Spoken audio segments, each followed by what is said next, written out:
नमस्कार दोस्तों, छोटी चर्चा ज्योतिष के ऊपर। आज का विषय 30 अप्रैल 2022 शनिवार के दिवस पे लगने वाले सूर्य ग्रहण के बारे में। मूलतः यह ग्रहण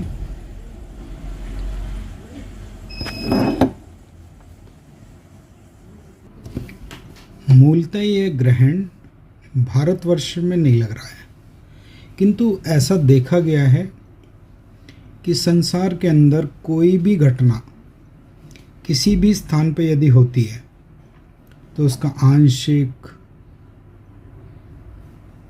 वृहद, प्रत्यक्ष या परोक्ष प्रभाव कहीं ना कहीं तो उसका दृश्य होता ही है।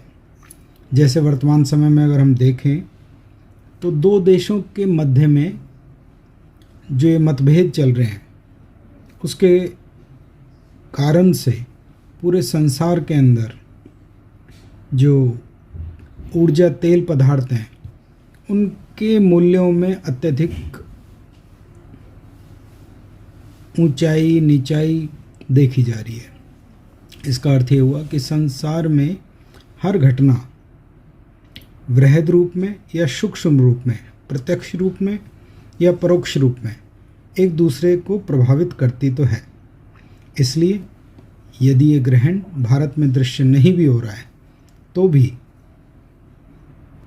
तो भी इसका प्रभाव हमारे भारत के ऊपर आंशिक रूप में रह सकता है, या ये कहें कि उसका थोड़ा बहुत प्रभाव देखा जा सकता है। इसी दिवस के ऊपर, चूंकि सूर्य ग्रहण सदैव अमावस्या को होते हैं और अमावस्या पे कोई ना कोई दिन तो उदय होगा ही, इस दिवस पे शनिवार उदितवार के रूप में रहेंगे, अतः ये शनि अमावस्या भी कहलाएगी। तो एक प्रकार से इसके महत्व थोड़े और बड़े भी हो जाते हैं। शनि अमावस, सूर्य ग्रहण और मेष राशि के अंतर्गत अश्विनी नक्षत्र के ऊपर लगने वाला ग्रहण। अब मेष राशि और अश्विनी नक्षत्र के ऊपर मैंने विशेषतः क्यों बल दिया, उसका कारण है जब भी किसी नक्षत्र के ऊपर ग्रहण लगता है तो आने वाले 6 मास तक, ऐसा ज्योतिष शास्त्र के ग्रंथों में लिखा है कि 6 मास तक वह नक्षत्र प्रभावित रह सकता है, पीड़ित रह सकता है, जिसमें प्रथम 2 मास थोड़ा ज़्यादा, बीच के 2 मास थोड़ा मध्य और अंतिम 2 मास, 2 महीने सबसे न्यूनतम प्रभाव उसका रहेगा। अर्थात अश्विनी नक्षत्र के जो भी कारक तत्व हैं, अश्विनी नक्षत्र गति का प्रतीक है, अश्विनी नक्षत्र 2 पहिए का प्रतीक है, जो 2 व्हीलर्स होते हैं। तो ऐसा देखने को मिल सकता है कि 2 पहिया वाहनों में जो उनका क्रय विक्रय है, उसकी बिक्री थोड़ी बहुत प्रभावित रह सकती है, ऐसा ज्योतिष के ग्रंथ इंगित करते हैं। किंतु इसके परिणाम देखने के बाद ही प्राप्त होंगे।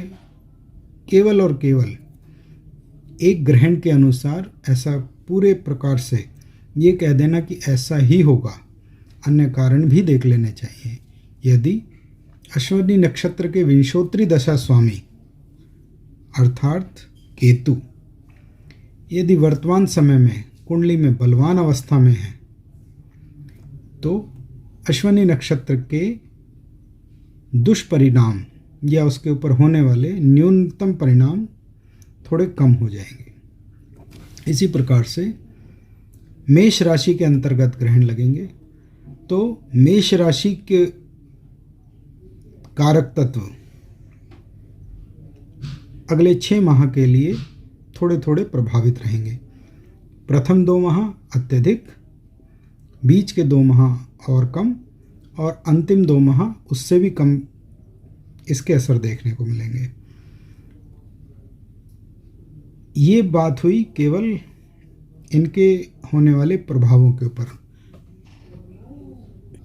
लेकिन ग्रहण का विस्तृत प्रभाव मेदिनी ज्योतिष के अंदर देखने को मिला है, संसारिक ज्योतिष को देखने के अंदर मिला है। एक व्यक्ति यदि अपनी राशि मेष को लेकर इसके प्रभाव बनाने लग जाए तो इससे अकारण ही मन में दुविधा उत्पन्न हो जाएगी। इसलिए इसके मेदिनी ज्योतिष के ऊपर प्रभाव अधिक रहेंगे, ना कि एक किसी व्यक्ति विशेष के ऊपर। इसलिए इससे इतना भयभीत होने की आवश्यकता नहीं है। किंतु वर्तमान समय में जैसा कि फिर देख रहे हैं, संक्रमण बीच बीच में दोबारा से उठता है और थोड़ा लोगों को भयभीत करता है। इसलिए अपने स्वास्थ्य के प्रति सचेत रहिए, क्योंकि अश्विनी नक्षत्र औषधियों का भी प्रतीक है। इसलिए जब इसके ऊपर ग्रहण लग रहा है तो स्वास्थ्य के प्रति सावधानियां बरतिए, सचेतता बरतिए। जैसा वर्तमान समय में स्वास्थ्य विभाग के नियम निर्देश हैं उनका पालन करते रहिए। इसके बाद उपरांत हम चलते हैं ग्रहण के समय में अपने इष्ट देव का पूजन करना चाहिए। जिस समय ग्रहण लग रहा हो उस समय कम से भी कम तो 3 मिनट के लिए जिस भी इष्ट देव को आप मूलतः अपनी परंपराओं अनुसार, कुल परंपरा अनुसार मानते हैं, उनका पूजन करना चाहिए। साथ ही साथ करना कैसे चाहिए? यथासंभव यथाशक्ति। ऐसा प्रण ना करें कि आज इसको मैं पूरा ही करूँगा। जितना आपसे आराम से, जितना सुविधाजनक स्थिति में आप उसको कर पाएँ, उस प्रकार से उसका पूजन करना चाहिए। मानसिक पूजन सबसे सर्वोत्तम रहता है।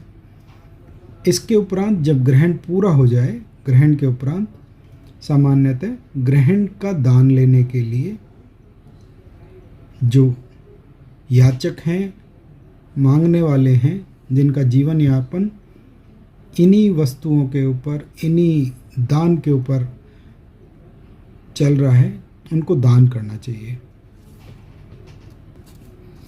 क्या प्रदान करना चाहिए? ग्रहण के उपरांत काली उड़द की दाल, काली उड़द की दाल जो 2 टुकड़े में बटी हुई हो, अर्थात काली उड़द की दाल 2 टुकड़े में, और चावल, इन दोनों को आपस में मिश्रण कर लीजिए और कच्चे के कच्चे मांगने वाले याचक को प्रदान कर दीजिए। एवं मीठी लस्सी या अंग्रेजी भाषा में कहें butter milk, sweet butter milk, और इसे कहें तो हमारे हरियाणा क्षेत्र में इसको छाछ के नाम से भी जाना जाता है। छाछ का दान करना चाहिए। वह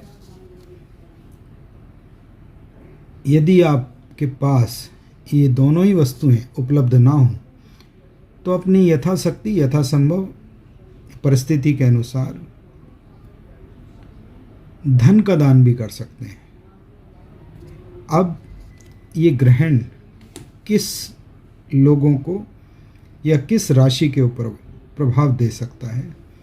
थोड़ा ही सही, मूलतः मेष राशि पे लगेगा। तो मेष राशि के जातकों के लिए कुछ दिन के लिए अपना स्वास्थ्य और अपने दैनिक दिनचर्या को थोड़ा ध्यान रखने की आवश्यकता है। इसके बाद कन्या राशि से अष्टम स्थान के ऊपर ये ग्रहण लगेगा। अतः कन्या राशि वाले जातकों के लिए भी इस ग्रहण का थोड़ा महत्व बढ़ जाता है। इसके उपरांत अंतिम बचा वृषभ राशि। वृषभ राशि से 12वें स्थान पर यह ग्रहण लगेगा। तो इनको भी थोड़ा अपना विशेष ध्यान देना चाहिए। मेष के जो जातक हैं या मेष राशि के जो जातक हैं, उनको सुरक्षा सेवा में जुड़े हुए लोगों को साधुवाद करना चाहिए, धन्यवाद करना चाहिए, कुछ भेंट देनी चाहिए अपनी सुविधानुसार और उनकी ग्रहण शक्ति के अनुसार। कन्या राशि के जातकों के लिए, कन्याओं के लिए शिक्षा की वस्तुएं प्रदान करनी चाहिए, और वृषभ राशि के जातकों के लिए गोवंश अर्थात गौवंश के लिए भोजन व्यवस्था करानी चाहिए।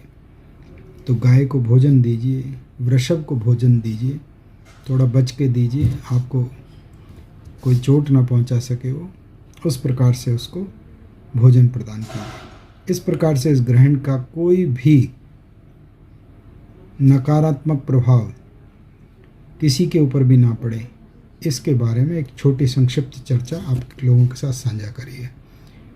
वर्तमान समय में और कार्यों में अत्यधिक व्यवस्था के कारण से प्रोग्राम बनाना थोड़ा संभव नहीं हो पाता है, उसके लिए आपसे क्षमा चाहते हैं। परामर्श भी इस समय बहुत ही सीमित संख्या में दिए जा रहे हैं।